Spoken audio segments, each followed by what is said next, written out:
You're listening to the Ones Ready podcast, a team of Air Force Special Operators forged in combat with over 70 years of combined operational experience, as well as a decade of selection instructor experience. If you're tired of settling and you want to do something you truly believe in, you're in the right place. Now here's your host, former Prep Course Ops Superintendent and current Special Reconnaissance Training Guru, Trent Segmiller. Hey everyone, welcome back to the team room. You're with Ones Ready. We have a very special guest today, as always, so we'll get to that as quickly as possible. But before we get there, check out all the people that support us. I know we keep talking about it. Everly Stock, ReOrg Pomade, obviously with two PJs on the podcast, ReOrg Pomade is going to be the one we focus on as much as possible. So if you don't look good, you don't feel good, you don't perform well. So make sure you go over there, put in the Ones Ready code, and then check out all the other people that we're affiliated with and get yourself a sweet discount. This week, we have a former Royal Marine with us. His name is Sam now. Can I call you Sam now? It's weird now that you're retired. Yeah, Sam is good. Right. From, a few different things, Royal Marines and a ReOrg Charity. So without me talking anymore, Sam, go ahead and tell the listeners a little bit about yourself. Okay, guys. Well, firstly, thank you very much for inviting me on. It's an honor. As you've already said, Royal Marine Commando, and I embarked on that journey on the, 22 years ago now. Okay, so 17th of April, 1999. Yeah. Jeez. And for the people that don't know, what are the Royal Marines? You know, like, I know Brian and all the guys over there that are also on the podcast were stationed out in England. I was not. So for all the rest of our listeners, like strategically or what your role is as a Royal Marine for Britain, what does that mean? Yeah, okay, I'll keep this as short as possible. So essentially, the Royal Marines are the Royal Navy's amphibious fighting force. That is our role. And the idea being is that we can deploy anywhere around the world, any environment, at a moment's notice, and we are self-sufficient, self-contained. Fantastic. That's the easiest one of all time. Who thought that this was going to be hard? You just buttoned it all up into a nice little bow. Trent kind of mentioned it, but Brian and I actually had the distinct pleasure of working with some Royal Marines when we were in England. So Peaches, Brian, and I were all down in East Anglia, down at RAF Mildenhall. So we got to work with the Royal Marines a couple times, a couple different training events and such. So it's awesome. We're pretty familiar with you and your capabilities, but our listeners might not be. So thanks for letting us know about all that stuff. Let's talk about your career specifically. Yeah. So way back 1999, we're all old here, so we totally are not playing the "you're the oldest man in the room" game, which is a good thing. And once again, congratulations on your retirement, which was actually today, April 18th. So congratulations. Yeah. That's an amazing feat that you did. But take us all the way back to square one. Did you go into the military to be a Royal Marine? What led you to that? Absolutely, yeah. So I'm from a military family. My dad was a diver in the Navy. His brother, my uncle, was a Royal Marine Commando. And from a small boy, very much like maybe some of you guys here, I was running around the garden, wanting to be a Royal Marine Commando. It was a dream. Like some kids want to be football players or they want to be movie stars. I wanted to be a Royal Marine Commando. That was the dream for me. So I grew up, listening to stories of my dad and my uncle and getting the combat survival magazines and all that, and 19th birthday came around and that was it, signed up. But I was well prepared, I didn't go into that lightly. I knew what it took to become a Royal Marine based on stories and research. And obviously back then, we didn't have the internet like you have today. So it was graft. Do you know what I mean? It was graft, right. Like finding out some of those things. But yeah, I mean, I wasn't one of these kids who was physically gifted. So, I had a cousin who their whole family were marathon runners. That's what they did for fun. I didn't, I was out on my BMX. I was out jumping off cliffs and swimming. So I was active, and we lived by the sea. So I would get up 5 o'clock in the morning, get my dog, and we'd go for a run on the beach. And I did that at, 18, 19 years old, because I knew that when I went in the Royal Marines, I was going to be uncomfortable and they were going to put me in positions that I didn't want to be in. So I didn't want to get up at 5 o'clock in the morning, and it's chucking it down with rain. And I'm from Yorkshire, which is not a nice part of the UK. It's pretty gopping. No, it's not. Yeah, so it's pretty grim up north, So I'd be getting up, 5 o'clock in the morning, going for my runs, coming back, and having my raw egg, because that's what Rocky did. Do you know what I mean? So that was it.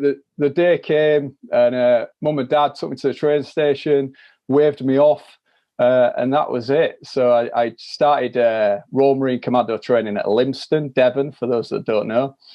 And how it starts. So I'll go back a little stage actually. Before you start training, you do what's called a PRMC, so a potential Royal Marine course, and you go down for a week at Lympstone, and that's where you get to see what it's all about there, but they get to test and assess you. And generally about 60 of you start that process.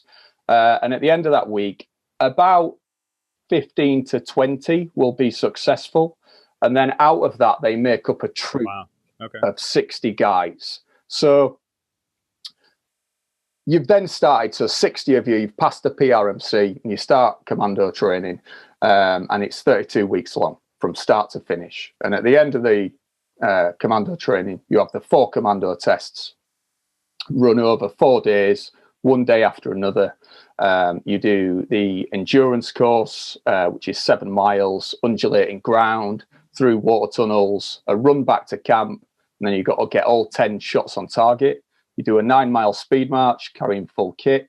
You do what's called the Tarzan assault course, which is all high wire obstacles, bottom field assault course, and you have to get in the allotted time. And then the day after that, you do 30 miles across Dartmoor, full kit. And if you pass all that, then you're awarded your Green Beret. Oh yeah, so nothing tough then. Just a quick walk in the woods. It's beautiful in England, right? Yeah.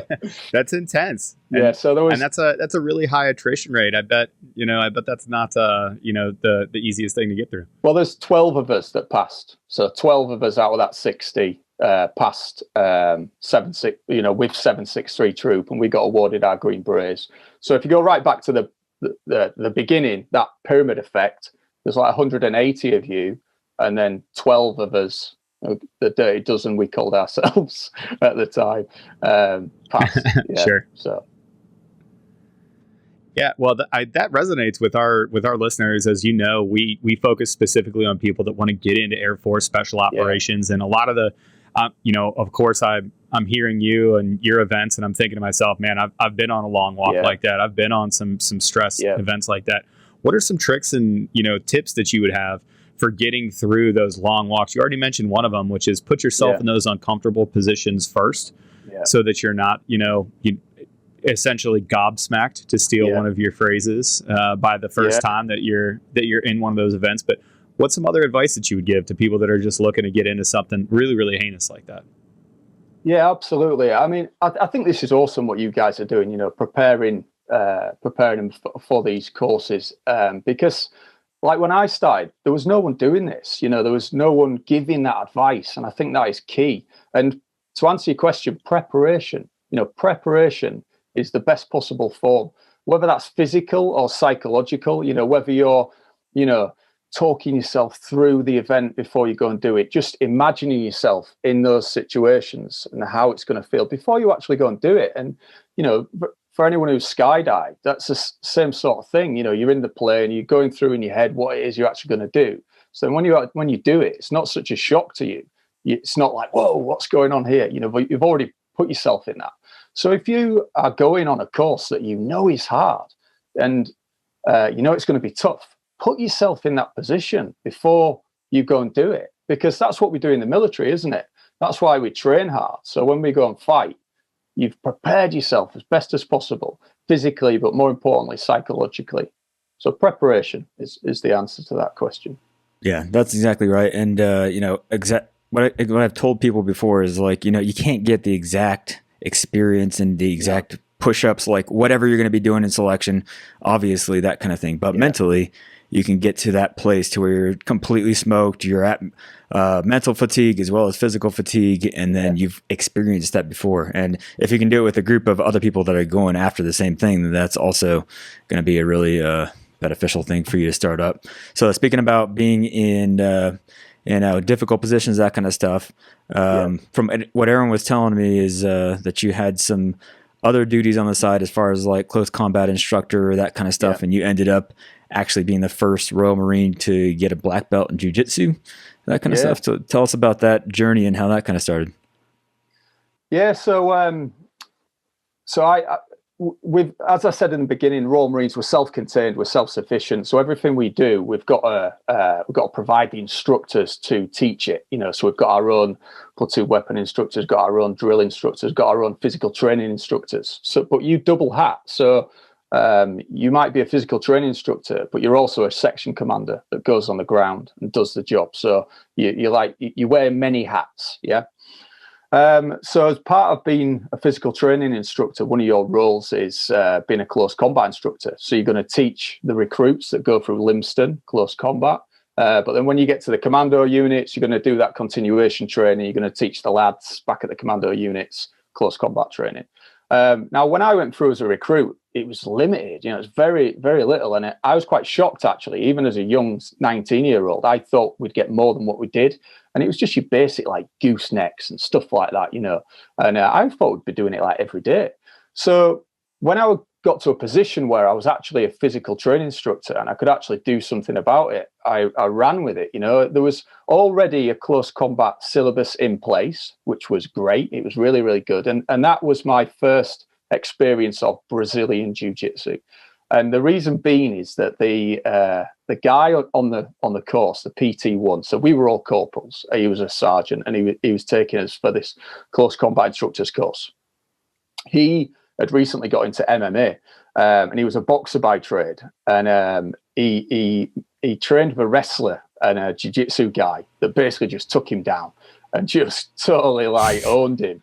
And he was like, "What is this?" He was like, "I need to learn this," So subsequently, once he taught us the Royal Marine Close Combat syllabus, he then used us as his grappling dummies. And he was like, "Right, come here, takedowns, this, that." And that's my first experience of it, As a kid, like we all did, I did judo, I did boxing, did a bit of kung fu, all that kind of stuff. When you went through the 80s and the 90s, you all wanted to be Jean-Claude Van Damme, didn't you? And stuff like that. So I tried everything, but never really stuck at one thing. And I experienced Brazilian Jiu-Jitsu, and I was just like, wow, what is this magic? And I think it's almost the practicality of it, the way that as a corporal, I could see how we could use this tactically on the ground, to kind of bolster what we'd already been taught on the Royal Marine Close Combat course. So I was just bitten, like most of us here who's done jiu-jitsu. So from there on in, every commando unit that I went to, I would use every opportunity to teach, even as a white belt, because I had that instructor quality and I was a close combat instructor. I would just grasp at any opportunity, So even like when we were in Afghan, and we were kind of waiting in between, do a strike up, come back, deservice, reservice. And I went to the PX and I bought Rampage Jackson versus Forrest Griffin, the Ultimate Fighter series. And I got it on my laptop, and I'm like just watching it, trying to get like techniques and stuff like that. And my lads are like chilling out, just sort of sorted the kit out, and they're just chilling out. And I'm like, right, lads, come on, let's go. We're going to do these drills. We're going to try this. They're like, oh, here we go, But they loved it. I think that's the key, because they are all in the military. It's all combat. Close combat that is it, isn't it? Weapon fires, weapon stops. You've got your hands, and that's it. So that's it. To answer your question, that was my first experience of jiu-jitsu, and that's where I got the bug. Yeah. And, for those that are listening out there, as far as being on a team like this, you got your guys that are really good at shooting or into that kind of thing, guys that are really good at grappling, into that kind of thing, guys that are really good at tactics. Everyone kind of picks their little niche and stuff. And it's important for, you obviously had a passion for Brazilian Jiu-Jitsu to implement that onto the team and make the team better, because even though some guys may be like, man, I'm not really into this right now, but you're pushing them to do it because, one of these days they might actually have to use these skills in combat, and that's going to be, they're going to come up and say thank you. I think the light bulb moment is when a smaller, weaker guy rolls with a bigger, stronger guy, but using technique and knowledge. They're just like that feeling. Yeah, they're just like, wow, this is awesome. And then they're bitten. So jiu-jitsu at that time, it wasn't in the Royal Marines. It was just these little secret squirrel clubs, that no one spoke about. You were invited in, and it was just in a squat short, in fizz rig, t-shirt and shorts, So I was at 4-5 Commando at the time, and I was like, right, we need to get this all across the Royal Marines. We need to be training this in every Commando unit. So I embarked on the mission of getting Brazilian Jiu-Jitsu recognized as a core sport in the Royal Marines. So that would get the same recognition as football, boxing, rugby, all those big sports, And I went to a few people senior to me, and they just said, don't bother. People have tried it in the past. It'll never happen. And that, to people with our mindset, is just like red rag to a bull. Do you know what I mean? I was just like, I'm just going to keep banging down doors until someone really the CEO gets me in the office and says, right, Sergeant Sheriff, wind your neck in. This ain't going to happen. And at that point, I put like, yeah, all right, sir. But until that time, I was just cracking on. And we did it. The Commandant General of the Royal Marines, he gave us authorization to train Brazilian Jiu-Jitsu as a core sport. And that led to us getting on-duty status. So that meant that every Commando unit could have a team. We could travel on duty. We could compete for the Royal Marines at national and international competitions. And it was just amazing, and then it grew to the biggest sport in the Royal Marines, like the biggest sport. So bigger than football, bigger than boxing, bigger than rugby. There's more lads in Commando units training Brazilian Jiu-Jitsu because, like us, they just got it. They just could see the practical application between the two. Yeah, and I just want to mention, by the way, I don't think we talked about it at the beginning, but Sam Sheriff is an awesome name, and if there was a Marvel character out there that was really good at jiu-jitsu, it would be Sam Sheriff. Sounds cool. But along the same lines as like you were talking about, it's a huge undertaking to move the force in a certain direction and get them to bite off on a program like you were implementing. So I know it took a lot of hours outside of your actual duty time and that kind of stuff. And we always talk about, people are mentioning, I have a job, I have to do this, I have to do that. You obviously had a job to do as well as what you were doing on the side. So what would you say to those people that kind of make up excuses as to why they feel they cannot accomplish something because they don't have the time or they don't have that kind of motivation to drive them? How would you I think it's really clear. I think you get excuses or you get results. You can't have them both. You either make an excuse and you don't do it, or you do it and you get the result you want. So it's excuses versus results. And for me, there was no excuse. It was like, this is something we need to be doing as a sport in the Royal Marines. And to every officer that I went to that came up with an excuse for not doing it and for doing some other training in its place, I came up with an answer for that. I remember one particular young captain, and he turned around and said to me, Sergeant Sheriff, can you please give me an example when you've actually used hand-to-hand combat in an operational situation? And I just came straight back to him and said, sir, when have we ever actually used our survival tin that we carry in our top pocket and, got out all those bits of survival kit and used those survival kits in a real situation? When have we ever been upside down in a helicopter and had to break out and then come to the surface and find everyone? Well, we haven't, but we train for when we do. Yeah. And that's exactly what it's all about. And in answer to his question, we've used hand-to-hand loads of times, because hand-to-hand is not a case of you're on top of someone actually going through a full drill. It could be a case of you've got hold of someone and you're processing them from a situation you've been in. You've taken over the compound, you're processing people. That's hand-to-hand, because if it goes wrong, you've got to deal with that person really, really quickly. And not only that, we're looking after our guys and girls, not just on duty, but when they're off duty as well. So when they're out that camp gate and they're going home on leave, if someone attacks them, what do they have in their back pocket to actually protect themselves and protect the family? So, it felt a bit silly after that.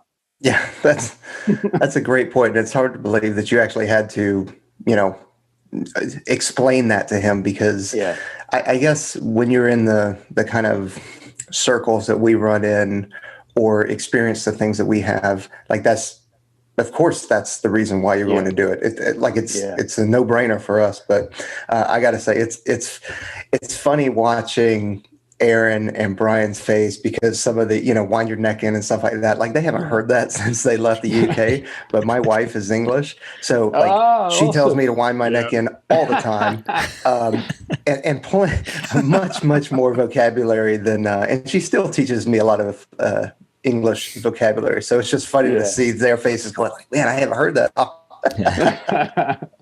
That's so good. I can't wait. On the YouTube, I'm gonna put a bunch of translations. Be like, hey, when you say wind your neck in, a squash court. Well, the thing is, you've got the English, but then you've got the Royal Marine speak as well, like hoofing and all these other words that we use in the Royal Marines.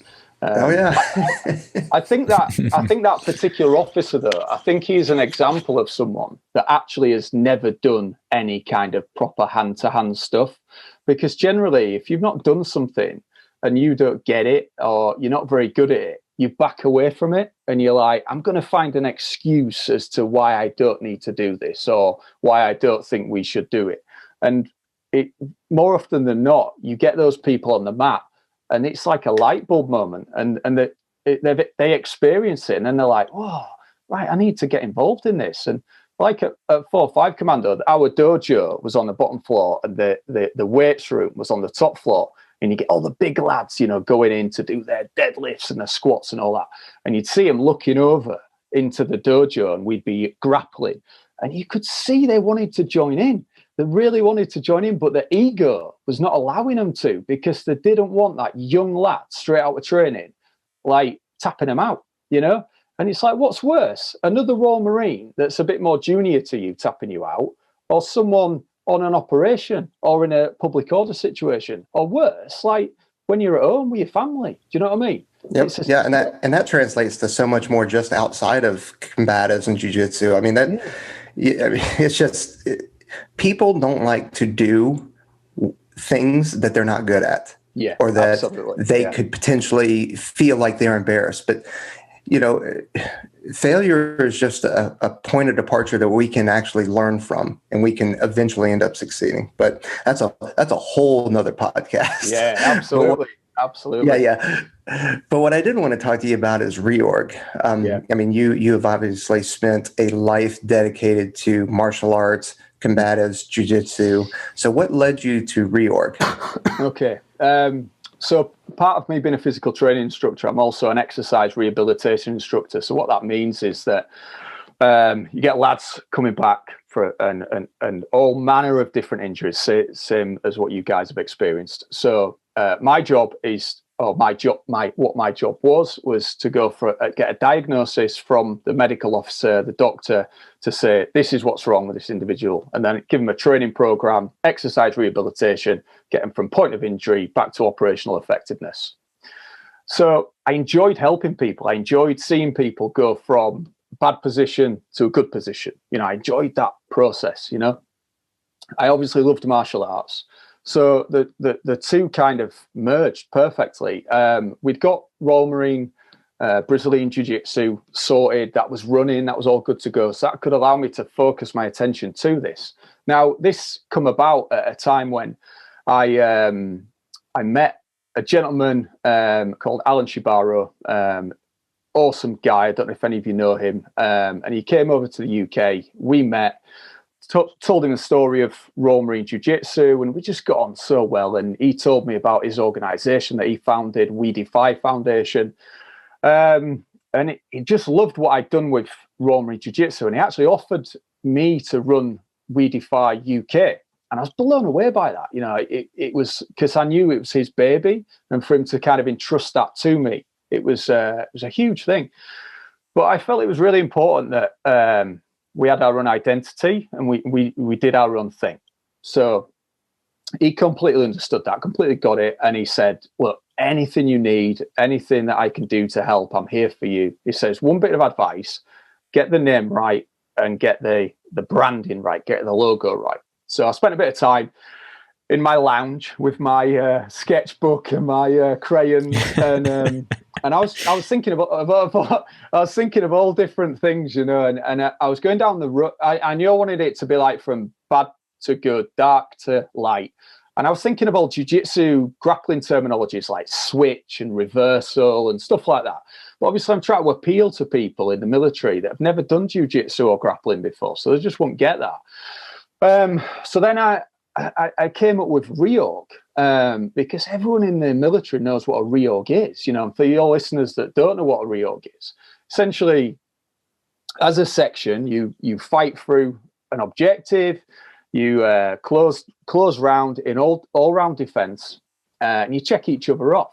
And no matter what's happened, you know, previously, good or bad, you close together, you check each other off, and you move forward with a positive mindset. And I was just like, this is it. This is exactly what we're trying to do, sort of encapsulated in one. So that was it. So we just got the word ReOrg, commando dagger in the center to sort of show our origin, you know, where it all sort of came from. And we just ran with that. And I think everyone just kind of got it. And we run under the umbrella of the ReOrg Charity as an initiative. And it just gathered momentum really, really quickly. We got lots of support, especially from the jiu-jitsu community, who were just incredible. People in the UK like Hodger Gracie, Braulio Steamer, and other really high-level black belts just got behind us. And obviously we had the support of We Defy Foundation as well. And it just grew. And we started introducing military serving, but also veterans as well. And that was the start of it, really. Yeah, that's awesome, and thanks for doing that, because that goes along so many of the different charities and very supportive people that help out, veterans that have, whether they have physical injuries or mental injuries and stuff like that. So yeah, that's awesome that you decided to do that. But along the way, you met a guy who I admittedly I had never heard of, but like just doing a little bit of research, Mark Orman. He's a Royal Marine, or was I'm not sure if he still is a Royal Marine or not. But not serving. He was the UK. He's a veteran. Yeah. He's not serving anymore. Okay, but he is the first living triple amputee. So how did you guys end up linking up together? Yeah, so as you've said, Mark is a Royal Marine, and he still does a lot of work in the Royal Marine community. So for 10 years, he worked for the Royal Marine Charity, doing some incredible things for the Royal Marine Charity. And he was at 30 Commando at the time that I was working there, and he was there for Armed Forces Day. The CEO would have invited him down. And he was in the seniors mess, just having a wet, and me and him got talking. And he is actually from a martial arts background as well. So before his incident, he was a high level sort of Muay Thai kickboxer.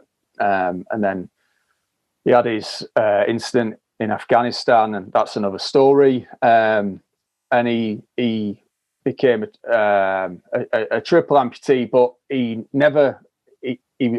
didn't use a wheelchair, so he was using his prosthetics to walk. So to look at him from a distance, you'd think sort of able-bodied because he walks and all the rest of it. So because of that, when he was out with his family, he was always like looking at like groups of people and just kind of sort of going through like QBOs in his head of, right, if those gang of lads was to do anything to me or my family, what would I actually do? Because he's got a prosthetic arm, he's got 2 prosthetic legs. And I was listening to him sort of telling me this. And I said, look, mate, there's a combat room here, and I teach Brazilian Jiu-Jitsu. I said, how about coming down? I said, I've never taught a triple amputee before, but let's go down and let's work something out. And I didn't know this at the time. He's told me since, but he's been approached by other people in the past who did karate and things like that, who've like offered to get him a black belt, and he's just been like, yeah, cheers. You know what I mean? How am I going to do karate with one arm? So he thought I was another one of them. You know what I mean? And so we went down and we just worked it out between the two of us. So there's a lot of challenges for me as a coach and instructor. But it was actually quite incredible what he could do with just one arm and his stumps. And his core strength was phenomenal, you know. So I suppose the big thing here is when you lose something, you gain something else. But the long and short of it is, at the end of that session, his confidence was through the roof, because what it had allowed him to do is see that actually if someone broke into his home at night and he's in bed, he's not got his prosthetics on, he sort of gets out of bed, he's already on the floor. I managed to teach him a technique where he could take someone down to the floor and actually dominate him, get on top and use his shoulder, use his stump, use the arm that he's got to actually get on top of these people and choke them out and armbar them and all these different things. And his confidence was just like, boom, you know, through the roof. And he just kept coming back. And we did a lot of one-on-one training. And when he was ready, I introduced and he trained with able-bodied serving Royal Marines. And he was choking these guys out. Do you know what I mean? These are lads who had just started jiu-jitsu. And Mark had come in. He's doing lots of one-on-one with me.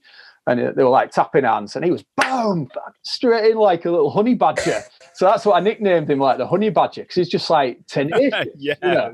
And the lads are like this, what's going on? And he's like choking him out, armbarring him. And he could see that he'd actually earned something.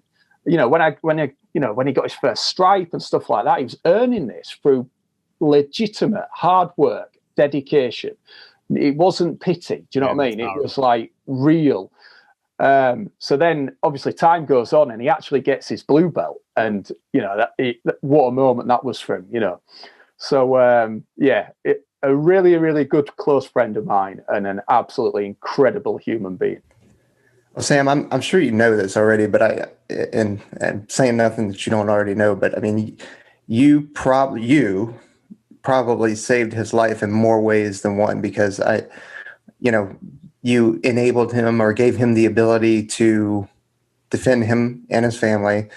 And then what that probably did for him mentally, just set him off on a trajectory for the rest of his life. And I don't think that goes unnoticed, because from what I've read, I think, and I'd have to ask you or my wife, should we be addressing you as sir? Because I'm pretty sure the Queen gave you an MBE. Am I wrong here?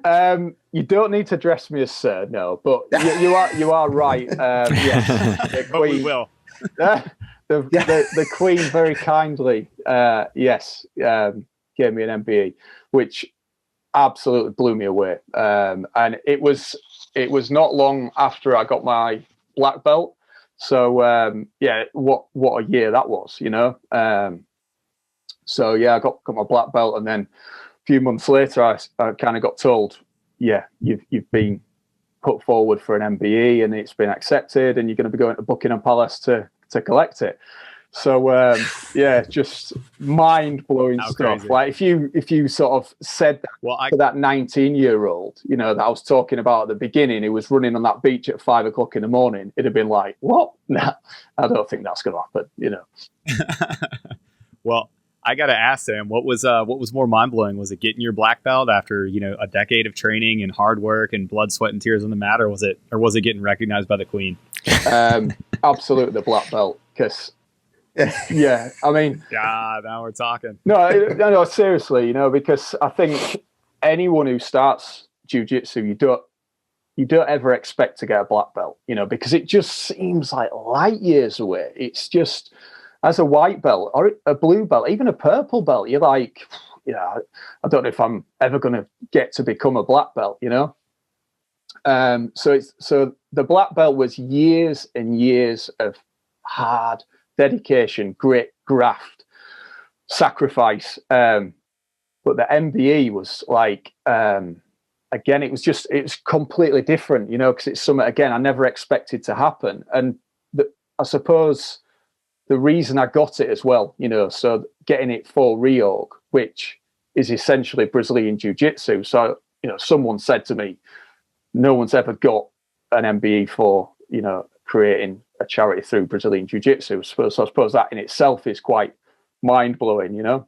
But I think more than anything, it was nice. It was nice for my family, you know, to take my wife, you know, down to Buckingham Palace, because I think for and this is across the military now, not just me, but I think across the military, partners, whether that's wives or husbands, they sacrifice a lot, because we're the ones out doing what we want to do. I'm living my childhood dreams, but they're in the rear squaring everything away, you know what I mean? And so it was nice for her to come down and be like, right, this isn't just Sam's hobby, the time taken away from you during the day, at night, late, it's been recognised by the Queen of England.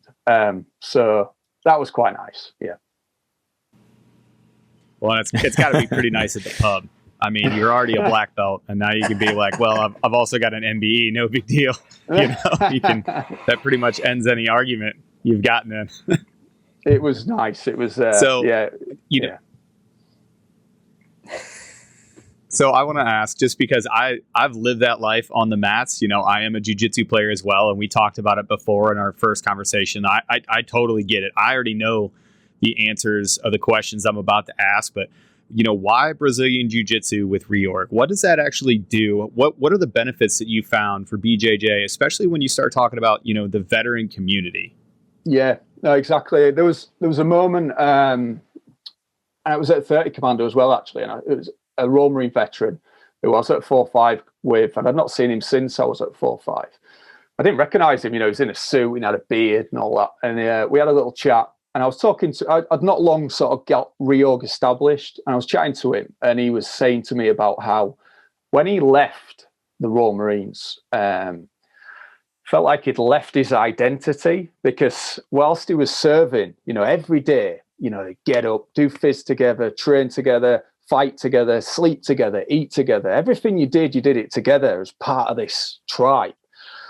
And then the day comes, and whether you leave through your own choosing, or whether you get medically discharged, or whether it's the end of your service, it's the same. You hand your kit in, you hand your ID card in, you walk out them gates, and that's it. And I think for a lot of guys and girls, they're maybe living on their own. They've gone from this community to they're living in a flat, they're isolated. Maybe some of them turn to substance misuse. And sometimes it can just end up going down into a bit of a spiral. And that's not taken into other accounts. There could be medical issues, whether it's physical or psychological. Now, for me, Brazilian Jiu-Jitsu is a community. So I think the first big thing is you can't train on your own. You know what I mean? That you cannot train Brazilian Jiu-Jitsu by yourself. You need at least one other training partner. And the great thing with these academies is, from the outset, it's like, it's a fight school, it's a place of combat, but it's a family. You know what I mean? And until you cross through that threshold, it's the most welcoming place in the world. Yeah, absolutely. But people don't know that. So I think what we're doing is we are conduits, we're facilitators. We are getting people from that place of isolation and bringing them out of isolation into a new community, a community they can relate to, because there's a rank structure. You've got the head instructor, you've got the coach, and then you've got the belts, the senior belts going down. And even in the white belt community, you've got your 1 stripes, 2 stripes, 3 stripes, 4 stripes. Oh, he's nearly a blue belt, he's got 4 stripes, And what you've got is this incredible community that all support each other, because they all know what each other have been through, like the military. The purple belts understand what it's like being a white belt and a blue belt. So they've got that empathy. Do you know what I mean? And we're all striving to get to similar sort of places, So you've got that community straight away that support each other. And I've heard this from other people as well as experiencing it myself. That thing of you go and train together, and you're on the mat, and it's that shared hardship, it's that grit, it's that experiencing it together. But then afterwards, generally, you have a coffee or you go for something to eat together. So it's a lifestyle. It's not just a case of, let's go smash a few weights, or let's go hit the pads, and then, right, see you later, mate. You're actually part of a lifestyle, right. And no matter where you go in the world, there's a jiu-jitsu academy waiting for you with open arms, like, come and train with us. Because probably like you, I've traveled the world and I've trained at academies where we don't speak the same language, but we do, because we speak the language of jiu-jitsu. Because when you're on the mat, it doesn't matter who you are, where you're from. You could be a lawyer, you could be working at, Tesco's, or it's like it doesn't matter your background. Yeah. You got that gi on your back, you tie your belt, and you're just training jiu-jitsu, and you're in like a meditative state. So whatever worries you've got outside the academy, they're not there, they're not on the mat, and you've just got each other, and you form these really strong bonds, and it's just incredible. Yeah, and I think part of that also is some of the parallels are, like, if we come over and hang out and train with you all, like, we've all earned our own berets, and there's that pressure and that legacy that comes along with that. So when we come over and train with y'all, and you all have your berets that you earned, like, you get used to, like, trying to uphold a legacy and that pressure, because you have all those things. And so once you have that, you're kind of representing your school wherever you go. Absolutely. And I think once you get out, you're kind of like, well, whose legacy and what kind of pressure is behind me to keep on going and to perform? And I think that, I think there's a few parallels there. And also, when you talk about the white belts, all I think about is the E4 Mafia, because they run everything. So, because there's so many of them. So, like, they can probably take over your studio or whatever. Absolutely. Yeah. Yeah. So, but moving forward, thanks, Jared. Where's ReOrg going? Like, how do we help out with that? Because it seems like it's one of those things that, as we transition out of the military, and you're looking for that next thing to pressure you or the next community to be a part of, to represent, where's it going, and how do people help? So where are we going? We're continuing that same trajectory because we're doing really well as a community, and this is global. It's not just in the UK. We've got an incredible global ReOrg community who have built us to what we are. It's not about the ReOrg team or me or Mark or anyone like that. It's the whole community that's built us to where we are. So we're just going to continue on that path, and it's kind of bittersweet, because the bitter is that there's people there that need help, but then the sweet is that we are here for you. So how can people help? Well, the first thing that you can do to help is check in on your mates. Give them a ring, give them a call. And when they say, I'm all right, are they really all right? Because generally, when someone says to you, how are you doing, mate? You're all right. You go, yeah, I'm good. How are you doing? Because you're like, he doesn't really want to know how I'm doing. He doesn't really want to know. Well, actually, do you really want to know how I am? Sit down, spare an hour, get yourself a cup of tea, because this is going to be a long one. Do you know what I mean? Because that's just how we are as humans, isn't it?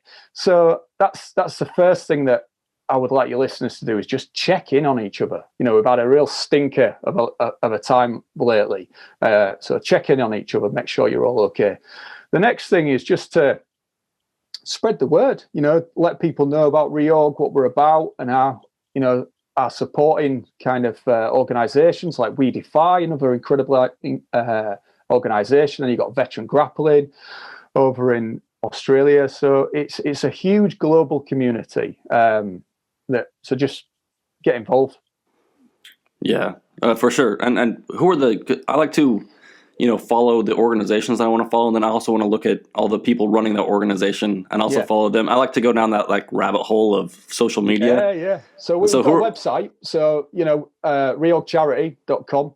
And that tells a really nice story about ReOrg, who we all are, what we do, how people can get involved. We've also on social media, so ReOrg Charity on Instagram. And again, if you've got the time, you want to go back through some of the stories and what we've done, people we've helped. It's a nice little resource for them. Well, we appreciate you going through that, and we'll definitely check out all that stuff for sure. And we're happy to help out your charity. So we always ask, for our listeners, obviously they're going to preparing for selection, they're preparing for difficult times ahead. As they're going to continue to do for the rest of their lives. But your advice for people who, being a person who's been a Royal Marine, you started up this awesome program, and then you've also been recognized by the Queen herself. What would you say if you were to give one tip for getting through these difficult times, or getting through, tackling a big project, that kind of stuff? What tip would you give them, going into selection and getting prepared for that kind of stuff? Okay, so the first thing that I would say is believe in yourself. Because if you don't believe that you can do it, you're never going to do it. No one else is going to do it for you. You got to do it for yourself. So if there's something that you want to do, something you really want to achieve, you can do it. You truly can. Because if I had that conversation back with my 19-year-old self and like listed, right, this is everything you're going to do, I think it would have overwhelmed him, and he'd have been like, what? But I think the way that we do it, especially in the military, it's like you achieve something, but then it's like, gone, yeah, on to the next. It's like targets, isn't it? Target, yeah, on to the next, on to the next, on to the next. And very rarely we take a step outside the box and we're like, right, let's look at what you've actually achieved here. So I think a lot of so as an instructor at the Commando training school, one of the biggest things I saw was people who had the ability physically, but mentally they let themselves down because they didn't believe that they could do it. So they had all the qualities, but they stopped themselves. So I would say give yourself permission to perform and see what you achieve. Right. And I always tell a lot of the people that are listening, they're asking whether I'm big enough or whether I'm strong enough. And there's guys that are 140 pounds or shorter or that kind of stuff. And It's not necessarily the person that is, best physically or best mentally or grew up to be this position. It's the person that actually steps up and does it and does the work behind that actually becomes successful. Because there are people that are more qualified than me who went to selection with me and didn't actually end up making it because they got inside their own head, and it's all about doing that whole thing.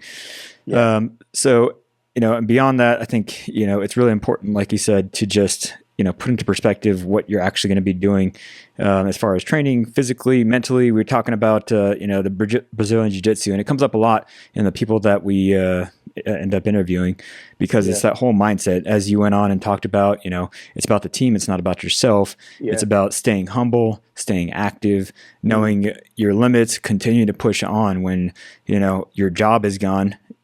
Just like you said you retired recently. So finding that purpose beyond the job and knowing that you are not exactly the beret or you are not this, you are an actual person who had those experiences, and you can push on with those similar minded people that are going to continue to push you forward and make yourself better, just continue making each other better. So I think that's very important from what you said to our listeners. And then as well as the preparation stage is, like you were talking about, putting yourself in those positions as we're talking through our listeners and getting prepared, as you were talking about going through the commando school. You wanted to be that since you were a child. And, that's awesome that you were able to have that foresight to know what you wanted to do. But it took a lot of years of preparation and knowing that this is going to be your goal, seeing that, you had family members that were also commandos, seeing that dagger, I'm sure, on their wall reminded you every day of like, this is what I'm going to do. This is what I'm going to be. And everything that you did in the meantime was driving you towards that goal, whether or not as a child you knew that, but keeping that in the back of your head always, helps with that visualization aspect of it. So before we go and I close it out, do you have anything else to say about ReOrg or any other advice or tips to our listeners? I think the big one is to just, if you've got a dream, just do it. I think very often we put things off. We say, no, I'm not going to go for it yet. I'm going to spend a bit more time training. I'm going to get fitter. I'm going to get stronger. And then I'm going to be ready to do it. No, don't. If you want to start jiu-jitsu, go to a jiu-jitsu academy, get in touch with us at ReOrg. We'll find an academy for you and go and train jiu-jitsu, because you don't have to be big or strong or fit to do it. You will get that as a byproduct of training jiu-jitsu, because so many times I've had people say, I'm like, where have you been? I've not seen you on the mat. I'm going to get a bit stronger, get a bit fitter, then I'll be better at jiu-jitsu. No, you won't. You'll be bigger and stronger and fitter, but you won't be better at jiu-jitsu. If you want to be a good swimmer, get in the pool and swim. If you want to be a good runner, get your trainers on and run. And I think that's the same for anything in life. Whatever it is that you want to be successful at, you've got to do it. No one's going to do it for you. You've got to put in the hard work, but you will reap the rewards afterwards. Dang, I was couldn't have said it better myself. Awesome words. Yeah. So we'll just leave it at that. And, I just want to thank you again for coming on here, talking to us. Awesome charity that you have and very inspirational with your career. Congrats again on all of your successes from the black belt, the queen, and everything else in between. It's been awesome to hear that British language again and just kind of get refamiliarized. Aaron and I and Jared were all just smiling in the background here as you were talking. I don't know if you saw it or not, but it was awesome to have you on. And so we really appreciate it. And from all of us out here, thank you again to our listeners for listening to this podcast and supporting us throughout the past couple of years. Couldn't have done without you guys, and we're here for you. So anytime that you need anything or you have any questions, just feel free to email us. And if you have any podcast guests or someone else that you'd like to see, topics, that kind of stuff, just hit us up. All right. From over here, you guys go out there, earn each breath, and take it easy. Later. Later. Thanks, guys. Very hard.